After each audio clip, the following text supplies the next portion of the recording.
안녕하세요. 이민경 행정사입니다. 오늘은 비영리 법인에 대해서 말씀드리겠습니다. 여러분, 좋아요, 구독, 알림 잘 부탁합니다. 이제 비영리 법인이라는 것은 우리가 이제 공익법인을 등록을 해서 기부금을 받기 위해서 이제 전 단계에서 비영리 법인을 등록을 해야 됩니다.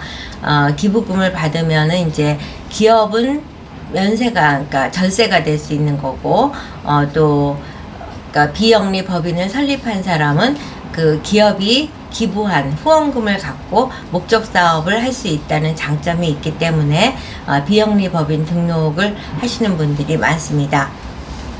비영리 법인을 하기 위해서는 일단은 소요기간이 많이 걸린다는 점을 먼저 유념을 하시고 도전을 하셔야 됩니다. 비영리 법인이라는 것은 우리 개인이 사회적 활동을 할 수 있는 데 비해서 이제 법인이라는 거를 법적으로 인정하는 인간이죠. 법인을 등록을 해서 활동을 할 수 있는데 법인에는 영리법인과 비영리법인이 있습니다. 영리법인은 주식회사를 의미하는 거죠. 그래서 영리법인은 법무사님들한테 의뢰를 하시면 되고, 비영리법인의 경우는 행정부에서 승인을 받는 단계까지는 행정사가 진행을 해드리게 되고, 행정부에서 이제 그 비영리 법인을 승인을 했다. 그러면 그 승인서를 갖고 등기소에서 법인 등기부 등본을 발급받는 일은 이제 법무사님이 도와드리게 되어 있습니다. 그렇다면 이제 행정부에서 비영리 법인을 승인을 받기 위해서는 무엇을 어떻게 준비해야 되는지를 이제부터 말씀을 드릴 텐데, 가장 중요한 것은 비영리 법인을 설립하는 목적을 정하는 것이 중요합니다.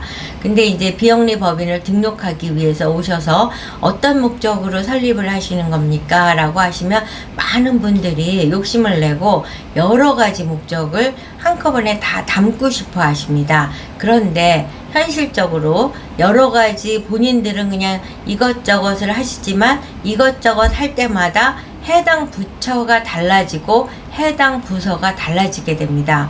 그렇게 되면 담당자를 결정하기가 굉장히 어려워지는 거죠. 그래서 여러 가지 성격을 갖고 있었을 때는 선택과 집중을 해서 한 가지 목적으로 했을 때만이 비영리 법인이 가능하다는 점을 말씀을 드립니다. 예를 들어서 최근에 있었던 일인데, 한 의뢰인께서 이제 그러니까 요새 우리 간병인 또 요양보호사 이렇게 손이 많이 필요한 돌봄 해주시는 분들이 필요하잖아요. 근데 국내에 이제 한국인만 갖고는 부족하니까 외국인들을 한국에 들어오게 해서 그 외국인들이 돌봄 현장에서 봉사할 수 있도록 그 중간 역할을 할 수 있는 비영리 법인을 등록하고 싶어 하신 겁니다. 그래서 이제 뭐 뜻도 좋고 뭐 말은 좋죠. 근데 여기에서 어떤 문제가 있냐? 외국인이 국내에 들어오려면 법무부를 통해야 되고, 그 외국인 근로자가 한국에 와서 근로를 하기 위해서 노동부가 소관이 되고, 그 돌봄이라는 것은 또 보건복지부가 소관이 되기도 하고 여성가족부가 소관이 되기도 합니다. 그러니까 결국은 한 4개 부처가 담당을 할 수 있는 업무인 거죠.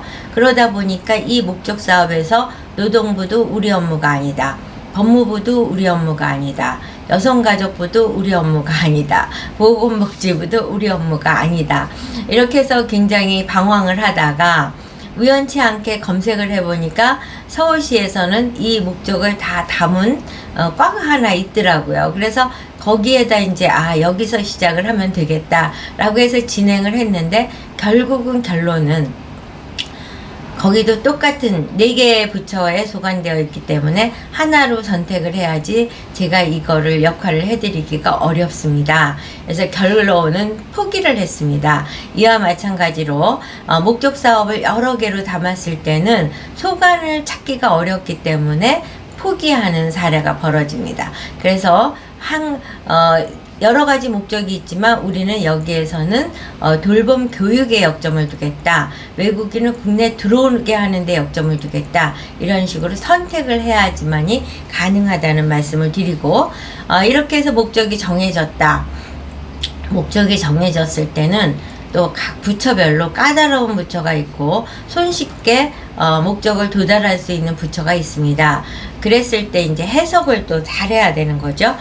예를 들어서 타투, 몸에다 무늬를 놓는 그 타투의 경우는 타투 자체로 하면은 식약청으로 해야 되고, 또 이게 산업적인 분야로 해서 산잡으로도 할 수 있고, 그런데 저희는 이 타투가 청년 일자리 창출이라는 관점으로 해서 노동부로 이와 같이 하는 것은 이제 꿈보다 해몽이 좋다, 이런 식의 이제 바로 행정사의 전문성이 발현될 수 있는 그런 순간인 거죠. 그래서 타투를 일자리 창출이라는 관점으로 목적을 해석을 해서 노동부로 등록을 해드린 사례가 있습니다.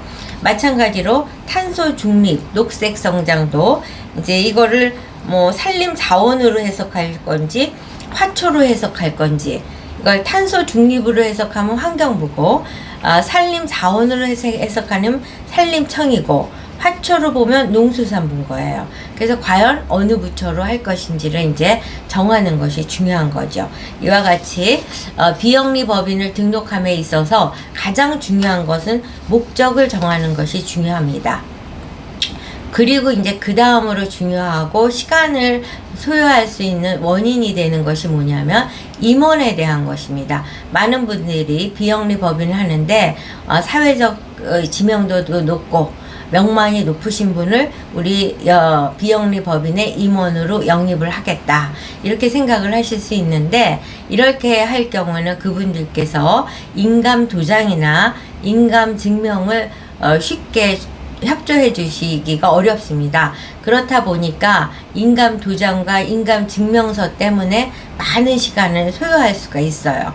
그래서 비영리 법인을 등록을 할 때는 5명에서 10명 정도의 임원을 두셔야 되는데, 그 임원이 이제 인감이라든가 인감 증명을 협조해 주실 수 있는 분인지 여부를 사전에 타진을 해서 그런 다음에 영입을 하셔야 된다는 점을 말씀드릴 수 있고, 그 다음에 또 소요기간이 많이 걸리는 게 이제 회원이 50명에서 100명 정도가 있어야 되는데, 이름만 빌려줘서 되는 게 아니라 이제 그 담당 부서에서 랜덤으로 연락을 했을 때 저는 그 목적에 동의합니다, 그리고 총회에도 참석을 했습니다 라고 답변할 수 있는 사람을 영입을 해야 된다는 점. 그래서 회원과 임원이 결정이 되고 목적 사업의 방향성도 잡혔다. 그래서 이제 준비해야 될 건 법인 속에서 수입 지출 예산서, 사업계획서, 정관, 회의록, 이런 것들을 준비하게 됩니다. 기본 재산 2,500만 원 갖고 이제 첫 해 경상비 지출을 할 수 있는 수입 지출 예산서를 이제 작성을 하게 되죠. 그리고 이제 정관과 총회의록, 이런 것을 작성해서 지출을 하면 일사불란하게 이루어지는데, 사실 시간을 가장 많이 먹는 것은 목적 사업을 그러니까 등록이 가능한 목적 사업으로 방향을 잡는 것과 임원을 정하는 거, 뭐 이런 것들이 어렵습니다. 그리고 제출 문서에 작성해야 될 내용이 많다 보니까 의뢰인과 행정사인 저 이민경 행정사와 서로 주고받는 레터의 횟수가 적어도 정말 100번은 돼야 되지 않을까, 과장해서 그 정도로 비영리 법인을 등록을 하는 것은 굉장히 어려운 일이라는 걸 말씀을 드리고, 그래서 평균적으로 소요기간이 짧아야 6개월, 길면 1년 이상이 소요될 수 있습니다.